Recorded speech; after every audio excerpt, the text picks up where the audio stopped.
When my son put his hand on my shoulder at dinner and said, "Dad, I think I'm finally ready to run the East Side location," I felt something I hadn't felt in years. Pride. Pure and uncomplicated. 2 weeks later, I found out he had already put that location in his wife's name 4 months earlier. He hadn't asked me. He hadn't told me. He had forged my signature on a power of attorney document and filed it with the county while I was recovering from knee surgery and couldn't walk to my own mailbox. When I confronted him, he looked me in the eye and said I was being dramatic. 3 weeks after that, he called me crying, saying they were going to lose everything.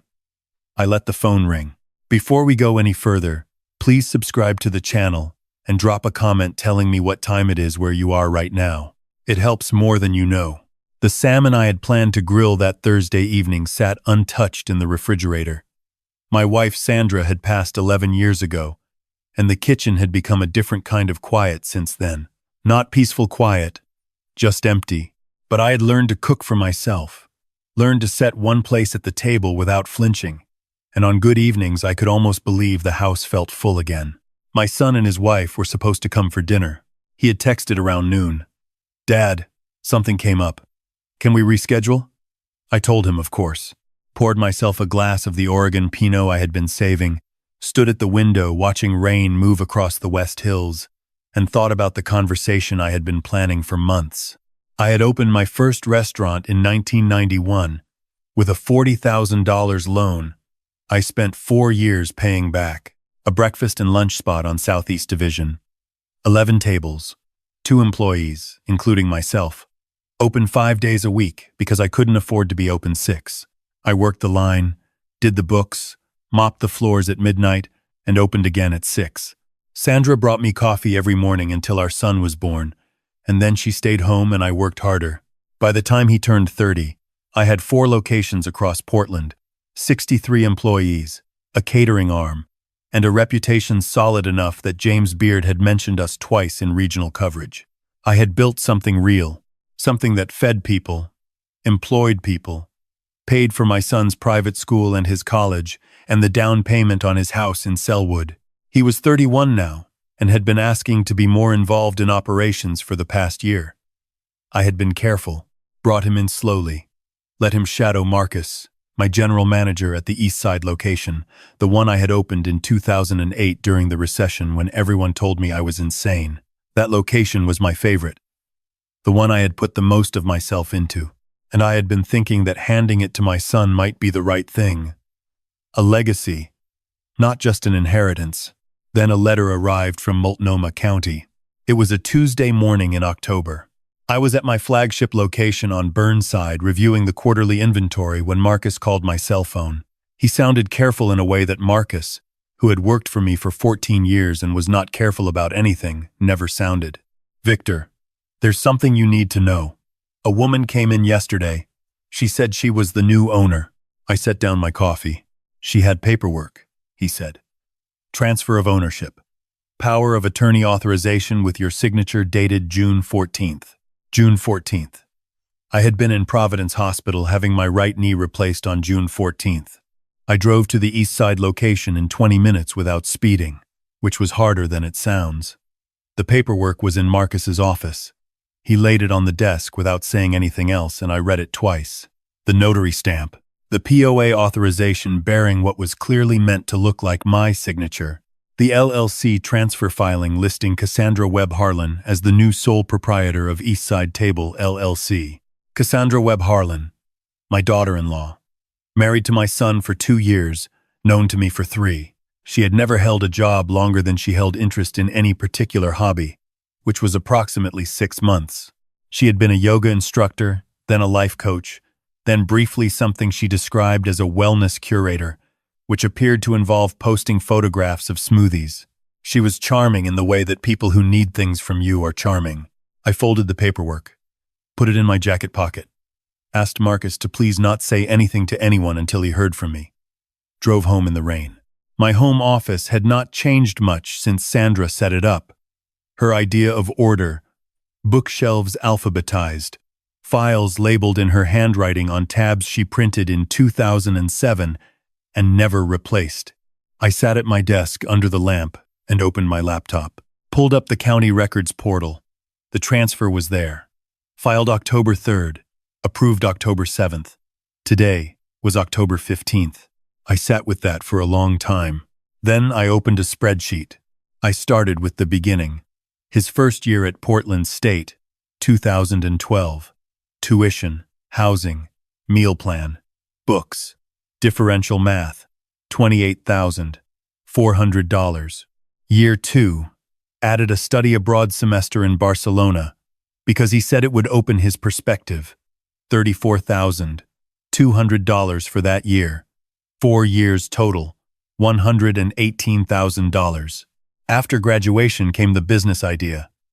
He wanted to open a food truck, artisan grilled cheese. He said it was the future. He needed startup capital, equipment, permits, a used truck, wrap design, commissary rental.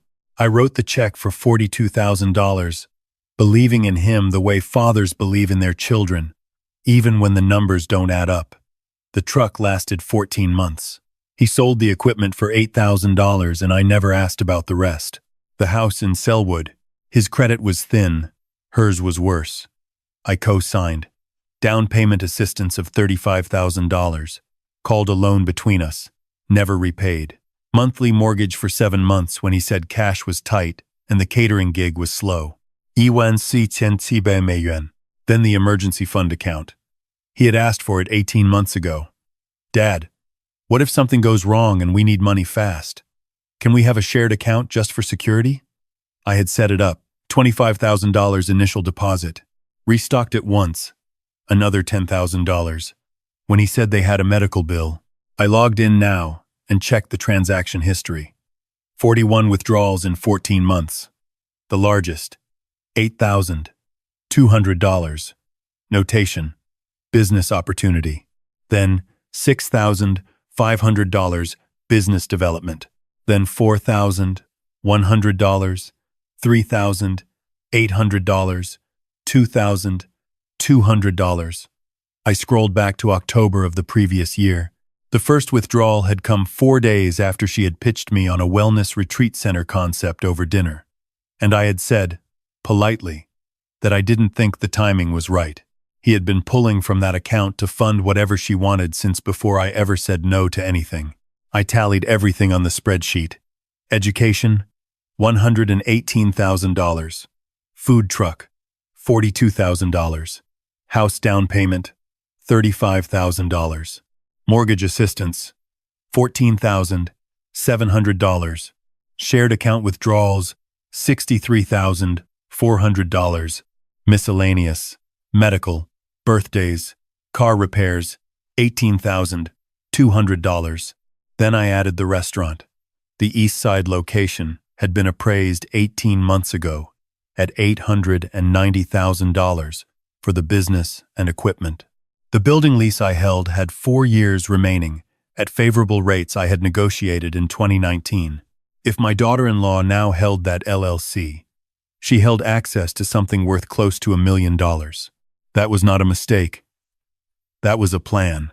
I picked up a legal pad, wrote 2 columns. What happened? What I am going to do about it. The second column filled faster than I expected. Claire Donovan's office was on the 14th floor of a building downtown that always made me think of Sandra because she had interviewed for a job there in 1989 and not gotten it and cried for one evening and then said, "Well, I suppose something else will happen." Claire had handled my business contracts for 9 years.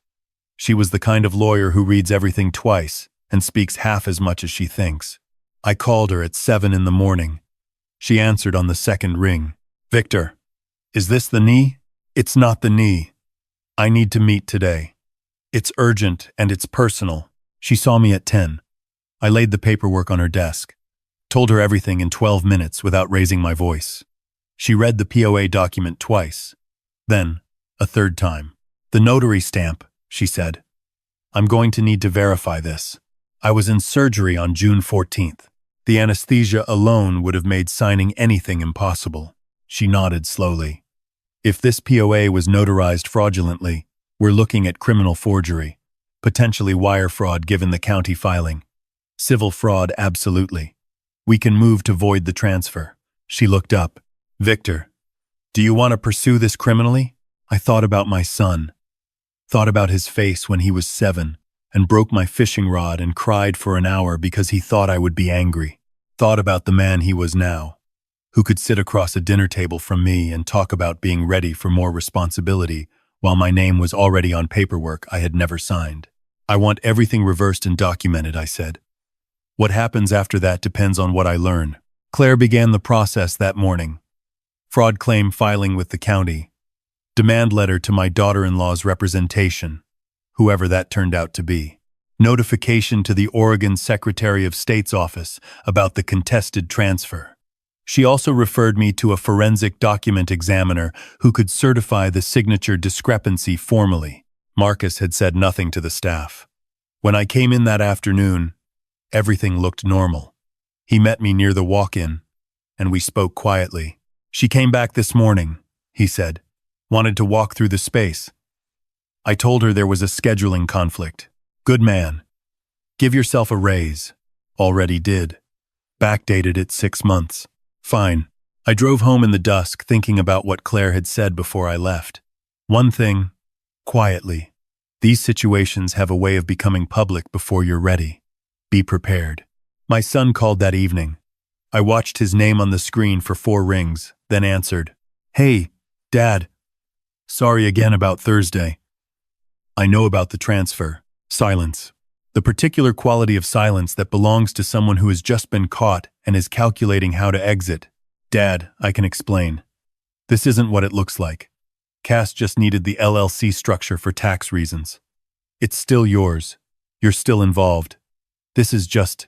I was in surgery on June 14th. Another silence.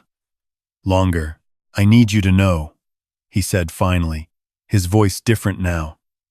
The certainty gone out of it, that Cass had the idea, and I thought it would be okay because it was only temporary, and I was going to tell you. Don't. Dad, don't. I need you to understand that I am not angry. I want you to hear that carefully. I am not angry. I paused. I am finished. There is a difference. I ended the call. Sat in my kitchen. The Pinot from Thursday was still on the counter. I poured a glass and took it to the porch and sat in the cold for 20 minutes watching the city lights across the river. What I felt was not grief. I had grieved already, years ago, in smaller increments. Each time I wrote a check and told myself it was the last time. Each time I heard a reason and recognized it as a story constructed to get something. Grief was for things you didn't see coming. This had been coming for years. I had just been too willing to be a father to acknowledge it.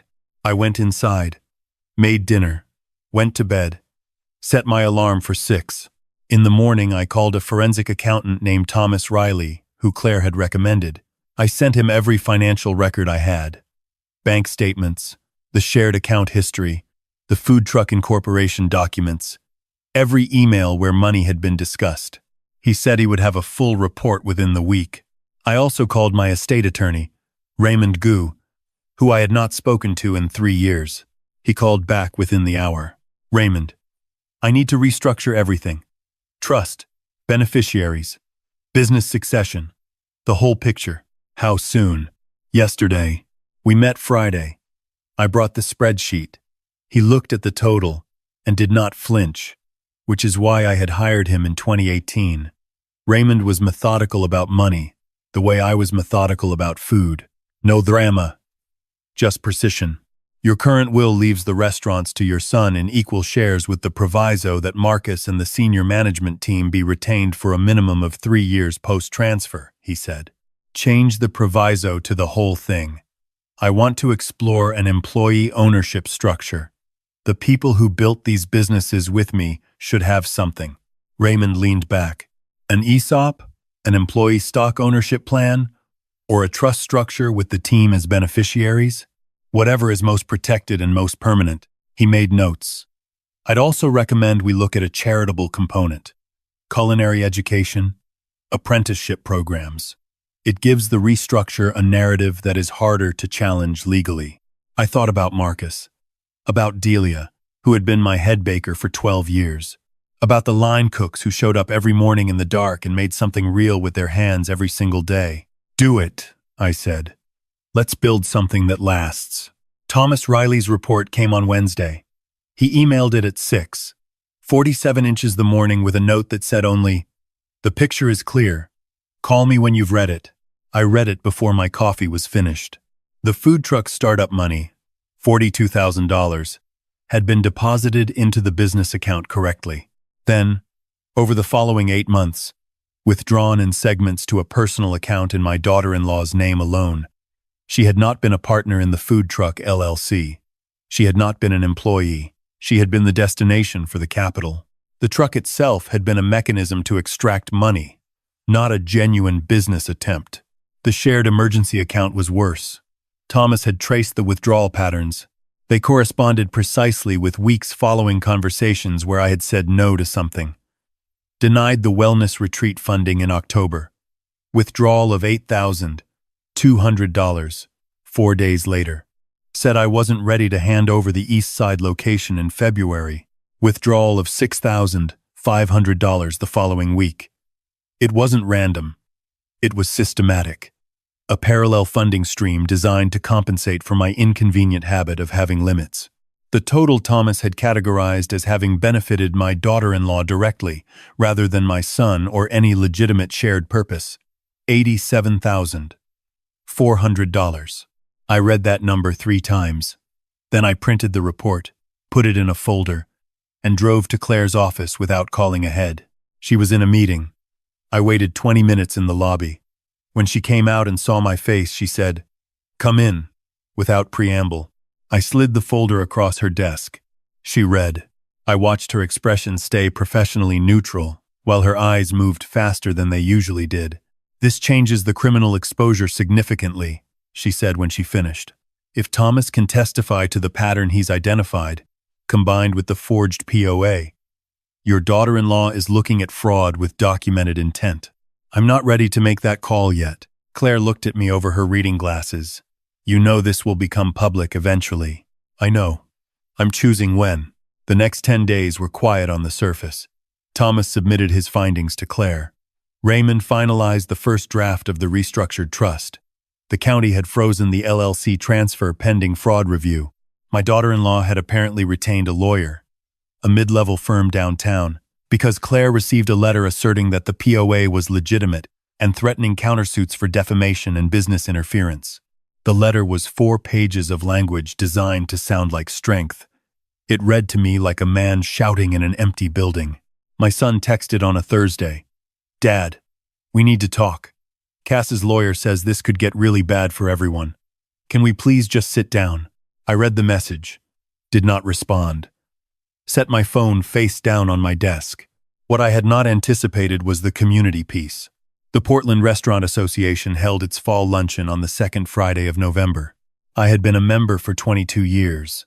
The luncheon was at the Heathman, 60-odd owners and operators, the kind of room where reputations are built and destroyed over soup. I arrived to find that my daughter-in-law had been there before me, not physically, but her story had.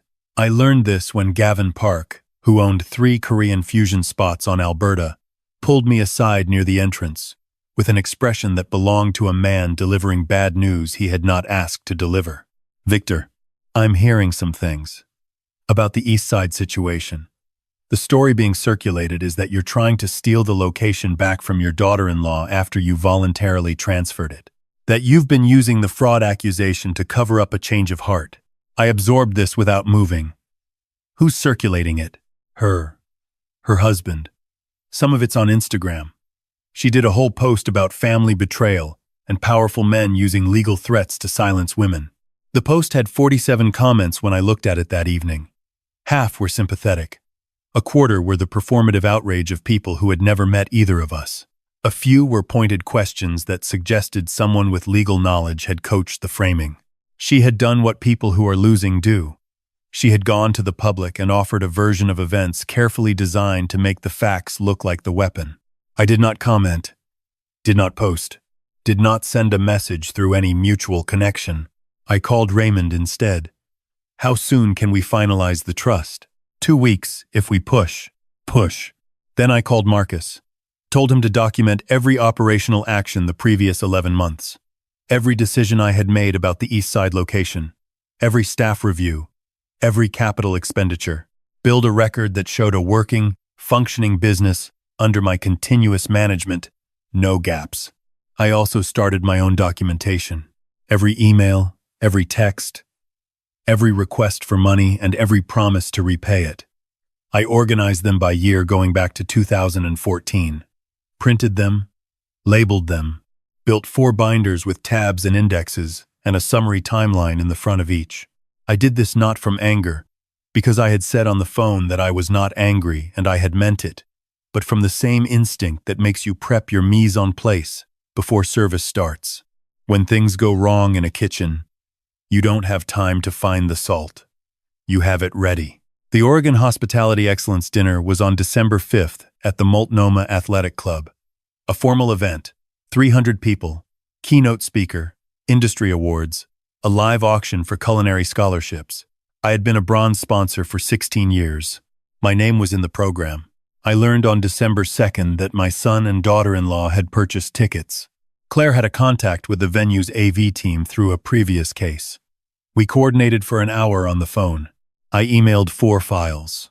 The Thomas Riley summary, the timeline of financial transfers, the county fraud filing documentation, the medical records confirming my hospitalization on June 14th. Just in case, she said. Only if necessary, only if they made it necessary. I arrived at 6:15 in my charcoal suit.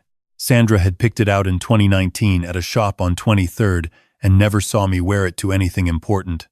I thought about that in the elevator, thought about how she would have handled this differently, with more grace and more pain simultaneously, because she had always felt things fully, in a way I had learned to redirect into action. The room was full by 7. Round tables, white linens, the comfortable noise of an industry that knows how to talk to itself. I found my table near the front, sat with people I had known for 15 years, ate my salad, answered questions about the knee, talked about whether the minimum wage increase would change staffing models. Normal conversation, the kind that continues regardless of whatever private catastrophe you happen to be managing. I felt them arrive before I saw them. The slight shift in attention at the back of the room, my son in a suit I did not recognize, my daughter-in-law in something green and deliberate.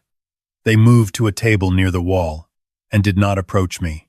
I did not look in their direction for more than 2 seconds. The main course came. Beef tenderloin, competently executed. The keynote speaker gave remarks about workforce development and the skilled trades shortage in culinary. Awards were presented. The live auction opened. My son walked to the podium. He had not told the organizers he was doing this. I could tell by the way the MC, a woman named Patricia from the association board, stepped back with an uncertain expression. My son took the microphone and tapped it once. "I'm sorry to interrupt," he said. His voice was steady, but I could hear the rehearsal in it. "My name is Ethan Harlan. Some of you know my father, Victor Harlan, who has been a member of this association for over 2 decades. He paused. "There's a situation in our family that has become public in ways none of us wanted. I'm asking my father, publicly, to sit down with us, to stop the legal process, to let us fix this as a family." He extended his hand toward my table. "Dad, please." The room turned to look at me. 200 faces. People who had read my daughter-in-law's Instagram post. People who had heard secondhand accounts of what I was doing. People who respected me and were now uncertain, which is what the trap was designed to produce. Refuse, and I am the cold father who will not forgive. Accept, and I validate a narrative built on a fraudulent document and 4 months of financial extraction. I set my napkin on the table, stood up, buttoned my jacket, walked to the podium. My son handed me the microphone with an expression I recognized. Relief at having taken the step, hope that it would work. He had always confused motion with progress. I looked at the room for a moment. These were my people, my industry, the people who had watched me build something from nothing over 30 years. "Thank you," I said. I don't usually speak at these things without notes, so bear with me. Behind me, the presentation screen came on.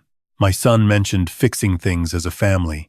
I want to tell you what the family actually looks like, because I believe you deserve the truth after the other version has been circulating for 2 weeks. The first slide. A timeline. 1991 to 2024. Financial support provided. I have 4 restaurants in Portland. I have 63 employees. I have been part of this association since 2002. I have also been a father for 31 years. And I have tried to do that job the way I do everything else. With my whole self. With everything I had. Second slide. Itemized totals. Education. Food truck capitalization. Housing. Emergency account. Each line in clean columns with dates. That's approximately $291,000 over 13 years. Not loans. Gifts. Because he was my son, and I believed in him, and I wanted him to have the foundation I never had. The room was quiet in a way that 300 people can rarely manage. On June 14th of this year, I was under general anesthesia at Providence Medical Center having my knee replaced. That same day, a power of attorney document bearing what appears to be my signature was used to transfer my East Side restaurant to my daughter-in-law's LLC. I was not consulted. I was not informed. The transfer was completed without my knowledge while I was recovering from surgery and had not left my house in 4 days. Third slide. The county fraud filing. The forensic document examiner's certification that the signature did not match my historical signing patterns. A forensic accountant has also documented that over the past 14 months, money from a shared emergency account I established for my son's security was systematically withdrawn in the weeks following conversations where I declined to fund business ideas. $87,000. The analysis shows a correlation pattern that the accountant describes as consistent with organized extraction. Fourth slide. Thomas Riley's summary chart. This is not a misunderstanding. This is not a family disagreement about money. This is documented fraud. The county agrees, which is why the transfer has been frozen pending review. I paused. Let the numbers sit in the air. I want to tell you what I am doing instead of continuing to fund people who have demonstrated they do not intend to build anything. As of November 19th, I have signed an irrevocable trust. Upon my death, Harlan Restaurants and all associated assets transfer to an employee ownership structure with 63 people who have shown up every morning and built something real alongside me for years. A charitable component will fund culinary apprenticeships for young people who cannot afford training. I looked at my son. He had gone white. My daughter-in-law, at the back table, had stopped pretending to look at her phone. My son asked me to fix this as a family. Here is what I believe. Family is conduct, not blood. Family is what you demonstrate over time with the choices you make when you think no one is watching. I have watched. I have documentation. I set the microphone back. Thank you for letting me address this. Now, let's get back to the auction. These scholarships matter. The applause started somewhere to my left, then spread. Within 10 seconds, it was the full room, standing, sustained. The kind of response that has nothing to do with politeness. I walked back to my table and did not look at the exit. When I finally did look, my son and daughter-in-law were gone. Gavin Park leaned across the table when I sat down. Victor, I owe you an apology for believing the first version I heard. You believed what you had available, I said. Now you have more. My phone showed 12 missed calls by the time the auction closed. I left them unlistened to and drove home. The days that followed had the quality of a kitchen after a hard service. The noise was over. The work remained. Claire called Monday morning. Morrison and Associates, your daughter-in-law's firm, sent a withdrawal letter. They're dropping the defamation and interference claims. What changed? The public presentation of the documentation made their position untenable, and I think they finally did the math on what criminal fraud exposure looks like. She paused. Victor, do you still want to pursue the criminal referral? I had thought about this for 2 weeks. About the young man who had broken my fishing rod and cried for an hour. About every genuine moment of his childhood. The real ones. The ones that existed before money became the language between us. No criminal referral, I said. The The civil fraud claim stands until the transfer is formally voided, and I have written confirmation. After that, I consider the matter closed. Understood. I'll confirm when the county voids the transfer. One more thing. The shared account. I want it closed, and the remaining balance donated to the Culinary Scholarship Fund. Done. Raymond called that afternoon. The trust documentation was complete and filed. The employee ownership framework was in progress. 6 to 9 months for full implementation.